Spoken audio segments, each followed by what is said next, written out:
Bonsoir et bienvenue dans votre journal. Nous sommes le mercredi 3 octobre. À la une de cette édition, Mansour Kamardine s'explique. Dans la nuit de lundi à mardi, le député a dormi devant le bureau des étrangers en compagnie des membres du collectif de Mayotte. Un geste apprécié par certains, mais que d'autres considèrent en décalage avec sa fonction de parlementaire de la République. Présent sur notre plateau ce matin, le député a justifié son geste. Il a par ailleurs exprimé son souhait de prendre le relais du collectif afin que les mamans rentrent chez elles et que les questions de reconduite soient traitées au sein des plus hautes instances de l'État. Un sujet signé Daniel Deragakura. Cette photo a fait le tour des réseaux sociaux et n'a pas fini de faire parler d'elle. Emmitouflé dans un drap, à même le sol, le député Mansour Kamardine a dormi avec les mamans devant la préfecture. Afin de répondre à ceux qui critiquent son initiative, il répond que le combat des mamans n'est pas tant en décalage avec l'état de droit. Moi, l'état de droit, pour moi, c'est d'abord le contrôle de nos frontières. L'état de droit, pour moi, c'est aussi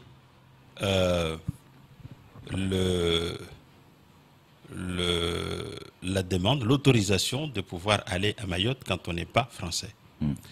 Et quand on ne peut pas assurer nos frontières, quand on ne peut pas exiger de ceux qui viennent de demander une autorisation qu'on appelle le visa, je crois que là commence le bafouement de l'état de droit. Donc, dire aux gens, aux uns aux autres, venir dire dans vos antennes, ici et ailleurs, que l'état de droit est bafoué parce qu'à la préfecture, il y a des mamans qui dorment et qui revendiquent tout simplement à ce que l'état de droit puisse s'appliquer, naturellement, ça pose problème. Une nouvelle fois, le député accuse le gouvernement de ne pas mettre les moyens pour régler le conflit diplomatique avec les Comores. Pire, il accuse ce même gouvernement de faire des différences en matière de lutte contre l'immigration en fonction des territoires. Le gouvernement nous a dit que nous allons avoir une diplomatie assez ferme vis-à-vis des Comores pour permettre, pour favoriser les retours, la réadmission des populations qui viennent. Nous voyons ce qui se passe en métropole. Nous avons l'Aquarius. 58 personnes seulement à bord. 58. On a laissé dériver l'Aquarius pendant plusieurs jours, voire plusieurs semaines, pour savoir sur quel port elle pourrait débarquer. 58 personnes. Dans la nuit d'avant ma virée devant les grilles de la préfecture, il y a eu au moins, au bas mot, 120 personnes qui sont arrivées. 2 Aquarius. Dans la nuit où j'ai passé, la nuit que j'ai passé là-bas, il est arrivé au moins au bas mot 2 Aquarius. Cette nuit, il est arrivé encore 2 Aquarius. Et c'est le cas depuis le 20 ou le 12 mars. 21 mars. Depuis le 21 mars, c'est le cas. Aujourd'hui, on peut facilement évaluer le nombre de populations immigrées d'origine clandestine qui est arrivé à Mayotte. Le nombre peut l'évaluer entre 18 et 20 000. Quand on n'est pas capable de prendre 58 personnes, la France, dans sa grande générosité, notre État à nous, a annoncé 11 personnes ou 18 personnes. 18 personnes. C'est l'état de droit, ça aussi. Pourquoi exiger de Mayotte ce que nous refusons sur le territoire métropolitain? Si le député soutient le collectif, il demande aujourd'hui aux mamans de laisser la place aux élus afin que la problématique des reconduites soit réglée au Parlement. Je suis persuadé que le jour, j'espère, le plus proche possible, et quand ils partiront, ils devront être suivis et soignés. Je leur ai dit hier, aussi bien, j'ai discuté avec elles toute la nuit, quasiment jusqu'à minuit et demi, 1h du matin, pour comprendre. Et le matin, quand je me suis levé, je leur ai dit, je pense que vous avez suffisamment dit votre détresse. Je pense que dans votre intérêt, il faut peut-être quitter ces lieux et laisser les élus, maintenant que nous avons vu, maintenant que nous avons compris, pouvoir aller continuer la bataille au Parlement, de façon à pouvoir encore continuer à sensibiliser aussi bien le Parlement, l'opinion publique nationale et le gouvernement. En effet, il apparaît grand temps que le sujet soit débattu au niveau national, car après 2 mois de blocage, la situation n'est plus vivable pour personne. L'actualité du jour a été marquée par le procès en comparution immédiate d'Ousseni Balahachi. L'audience a démarré à 14 h. Le procureur a requis 8 mois de prison avec sursis.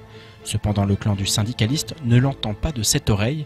En effet, son avocat demande tout simplement la relaxe au regard d'un dossier qu'il considère comme vide. Écoutons plutôt Maître Andjilani au micro de Abbas Alidi. Quand on a un dossier qui a été fabriqué dans ces conditions, c'est-à-dire à la va-vite, où on n'a pas entendu les témoins, où dans le dossier on a juste la parole de 4 gendarmes, dont 2 n'ont rien vu et qui ont quand même témoigné comme leurs collègues dans des procédures de copier-coller, et où on n'a rien du tout, on ne peut pas venir nous expliquer que ce monsieur Balachi, qui n'a pas un très grand gabarit, face à 2 gaillards de gendarmes, on explique que M. Balachi leur a porté des coups, qu'il a résisté. Donc moi j'estime que dans ce dossier il n'y a rien, c'est pour ça qu'on a plaidé la relaxe de notre client, en espérant évidemment que le tribunal va douter, ou s'il ne doute pas, en tout cas il voit qu'il n'y a pas de preuves dans ce dossier. Voilà. Les juges ont finalement décidé de condamner Ousseni Balachi à 2 mois de prison avec sursis et 100 € d'amende par gendarme. Traditionnellement relégués aux fonctions relatives à la sphère privée et à la gestion du foyer, aujourd'hui les Mahoraises aspirent à des fonctions jusqu'alors réservées aux hommes, une manière de lutter pour l'égalité homme-femme dans le monde professionnel. À ce titre, elles étaient nombreuses à s'être réunies ce matin à la MJC de Ngombani à l'occasion d'une conférence portant sur la place de la femme mahoraise dans le monde du travail. L'occasion pour elles de prendre la parole pour exprimer leur parcours et communiquer sur leur volonté de poursuivre ce combat. Marion Tellier. Rendre effective l'égalité homme-femme dans tous les espaces de notre société. Professionnelle, familiale, dans la cité, c'est un combat de tous les jours. C'est également le but de cette semaine dédiée à l'égalité professionnelle, à l'occasion de laquelle se déroulait une conférence débat sur la place de la femme mahoraise dans le monde professionnel. La journée d'aujourd'hui, c'était un programme à la fois pour dresser l'état des lieux, faire témoigner des femmes qui ont réussi et puis voir un petit peu sur le territoire qu'est-ce qui est fait en matière d'égalité professionnelle au sein des entreprises. Pour les sociétés matriarcales, donc les femmes sont au combat tous les jours. Par contre, je pense que là, maintenant, c'est l'idée de les rendre plus visibles, justement. Et c'est un peu ce que j'avais dit, c'est qu'on est quand même en contradiction. On dit que le combat pour Mayotte a été mené par des femmes, et pourtant, elles sont très peu visibles sur la scène publique. Et de l'autre côté, effectivement, mais ça, encore une fois, ça sera culturel, ça sera peut-être des freins par rapport à certains types de métiers, par rapport, justement, comme on l'a dit, ces exemples de réussite où on est parfois en contradiction avec une idée que nous, on se fait de la réussite dans la société mahoraise. Des femmes qui représentent 58% des entrepreneurs à Mayotte. Cependant, la discrimination à l'emploi liée au sexe reste bien présente sur le territoire. En effet, 30% des Mahoraises sont confrontées au chômage, contre 23% pour les hommes. C'est aussi 20% des travailleuses qui sont amenées à accepter un emploi à temps partiel, de manière contrainte, dans 8 cas sur 10. Il faut que les puissances publiques les accompagnent dans ce sens, notamment en faisant respecter des principes élémentaires comme bien évidemment le principe du travail égal, salaire égal, sur des principes de non-discrimination, notamment celles liées au sexe, et puis à l'application tout simplement de textes qui existent déjà, l'obligation par exemple d'assurer des conditions de travail dignes tant aux femmes qu'aux hommes sur tous les lieux de travail, comme sur les chantiers par exemple pour les personnes qui souhaitent s'investir dans le bâtiment. Une conférence qui s'est poursuivie en débat pour partager les expériences de chacune et aborder le sujet de la féminisation des emplois, notamment ceux à haute responsabilité ou encore ceux dits masculins. Je suis dans le secteur de métier qui est dit d'hommes, mais il faut enlever le tabou parce que c'est aussi ouvert à la femme, mais il faut le vouloir.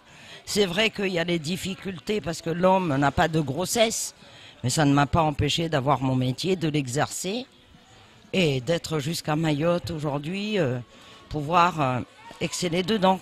Pour accéder à ces métiers, il faut aussi que les femmes aient la volonté de vouloir y accéder. Mais ça ne tombe pas comme ça. Donc, il faut enlever le tabou de métier dit d'homme. Parcours inspirant, témoignages poignants, autant d'interventions pouvant susciter des vocations parmi les membres de l'audience, une célébration de la femme, mais avant tout, un encouragement à enfin prendre leur place dans la société mahoraise, une place qui leur est due. Autre frange de la population a réclamé plus de considération et de place, les artistes et structures culturelles associatives réunis désormais dans le collectif Les Arts Confondus. À ce titre, du 9 au 13 octobre 2018, les rencontres professionnelles des arts du spectacle à Mayotte vont connaître une première édition. Objectif: valoriser la dynamique artistique locale et défendre les intérêts des professionnels du spectacle à Mayotte auprès des institutions locales, régionales et nationales, mais également auprès et avec des professionnels du spectacle de l'océan Indien et de la métropole. Autre enjeu, faire reconnaître le régime d'intermittent qui pour l'heure n'existe pas à Mayotte. Écoutons plutôt Mickey Dash lors de la matinale de Coésie. L'intermittence, c'est vrai que les artistes eux-mêmes ne comprennent pas. Et qu'il faut savoir que, puisqu'on parle de ça, il y a des heures. Par exemple, en ce moment, c'est 507 heures. Donc, les 507 heures, on les a pas si à chaque fois que tu joues, t'es pas déclaré. Donc, il faut avoir des déclarations de ton employeur. Et ensuite, après, une fois que tu es au chômage, parce que c'est ça le truc. Et ça, c'est géré par le pôle emploi. Une fois que tu seras au chômage, donc tu vas avoir une indemnité, d'accord? De manière à ce que tu puisses justement avoir la possibilité et l'aisance de créer. En fait, c'est ça. Et ça, il y a qu'en France qu'il y a ça, et je pense que c'est bien pour soutenir les artistes. Voilà. Mais bon, au-delà de ça, il n'y a pas que les musiciens. Il y a aussi effectivement, comme tu disais tout à l'heure, voilà, les gens qui travaillent dans l'audiovisuel, le cinéma, etc. Et ça, je pense que il y a besoin à un moment donné que effectivement les artistes et tout le milieu aient un statut. Qui dit statut, ça veut dire que la personne officiellement a un statut et peut en vivre. Je vous propose maintenant de faire le tour du reste de l'actualité locale de ce mercredi 3 octobre. Demain, Mayotte va accueillir le ministre de l'Action et des Comptes Publics, Gérald Darmanin. Son voyage officiel débutera à l'aéroport dès 8h où, dès son arrivée, il assistera à une démonstration de l'équipe cynophile anti-stupéfiants et à une présentation de l'unité des douanes à l'aéroport. Le ministre ne quittera pas le service des douanes puisqu'il se rendra ensuite à la brigade de surveillance nautique avec au programme une sortie en mer dans le cadre de la lutte contre les économies illégales et informelles. En début d'après-midi, Gérald Darmanin partira à la rencontre du comité de pilotage de mise en place du prélèvement à la source. Le lendemain, vendredi, il sera en visite au Centre des finances publiques de Boboka pour une présentation des thématiques de rattrapage foncier et d'adressage. En clair, le ministre vient pour confirmer les financements du plan d'action pour Mayotte, mais aussi pour s'assurer des progrès réalisés en matière d'outils fiscaux. Depuis le 1er juin 2018, un projet financé par l'Europe est en cours afin de réaliser un atlas de distribution des reptiles et amphibiens de Mayotte. Le projet porté par les naturalistes vise à récolter un maximum de données afin de réaliser un état zéro des connaissances actuelles. Il a également pour objectif de souligner les enjeux de conservation des espèces de reptiles mahoraises et de participer à leur sauvegarde. Pour ce faire, le projet va proposer des mesures adaptées pour éviter les impacts du développement humain et la destruction de leurs habitats. Le projet vient de s'étendre aux îles voisines des Comores. En ce qui concerne la couleuvre de Mayotte, cette espèce endémique est vouée à disparaître de Mayotte et donc du reste de la Terre. Elle est souvent retrouvée morte tuée par l'homme en raison de la crainte qu'elle suscite, à tort. En effet, cette espèce est totalement inoffensive et elle est dépourvue de crochets à venin. Les naturalistes demandent donc du soutien pour la protéger.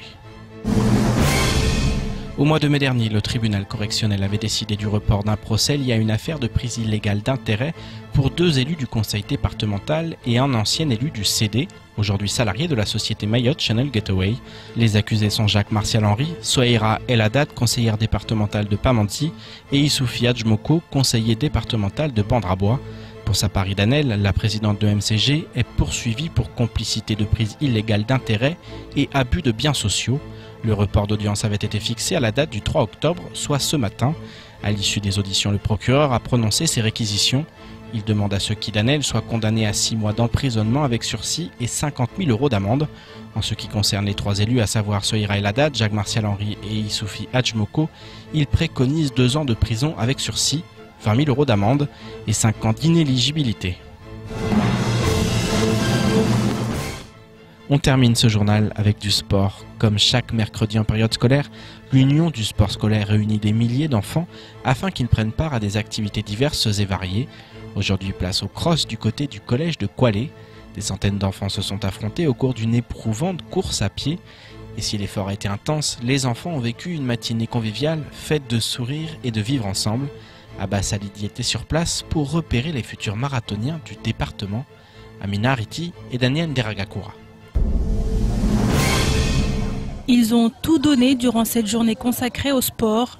Ce sont près de 1200 élèves inscrits au collège de Kwalé et dans les écoles primaires environnantes.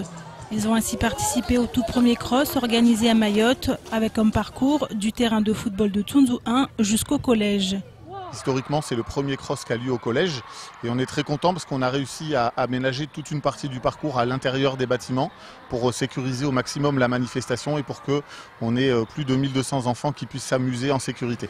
Et pour arriver à ce résultat, il a fallu mobiliser l'ensemble de l'équipe EPS qui a travaillé d'arrache-pied durant plusieurs semaines.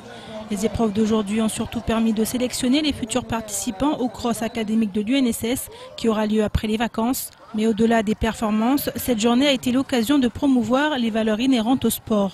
C'est une journée spécifique pour montrer que le sport scolaire a beaucoup d'intérêt pour les élèves au niveau de l'esprit citoyen puisqu'il y a une grosse organisation, 1200 élèves qui courent et de prendre soin de sa santé et à travers le sport de valoriser aussi des talents d'élèves.